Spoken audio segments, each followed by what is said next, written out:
Many people with type 2 diabetes feel that if they start taking insulin, it's the sign that their diabetes has gotten really bad and they're doomed. This couldn't be further from the truth, but part of the reason that people feel that way is because of how insulin was used in the past.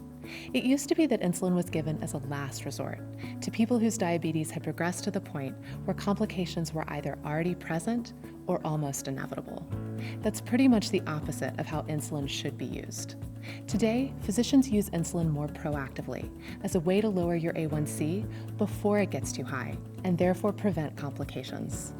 Insulin is one of the most effective ways to control your blood glucose and is one of only a few medications in the world that's completely natural. You can take insulin that's exactly the same as the insulin that your body produces naturally.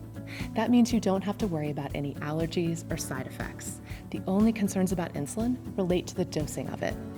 If you don't take enough insulin, your blood glucose levels and your A1C will be too high, and if you take too much insulin, your blood glucose may go too low.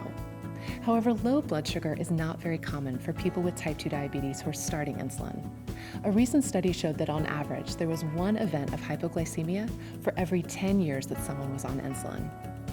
Working with your physician and learning how to adjust your own insulin doses will prevent most of these problems, but you should always carry some fast-acting glucose, like glucose tablets or sweet tarts with you at all times if you're on insulin, just in case you go low. Another concern that people have is about taking an insulin shot. This is an area that's changed a lot over the last 10 years, as there are now new ways to take insulin, like insulin pens. Taking insulin in today's world shouldn't be associated with any discomfort. Last, some people may be concerned that being on insulin will make them gain weight.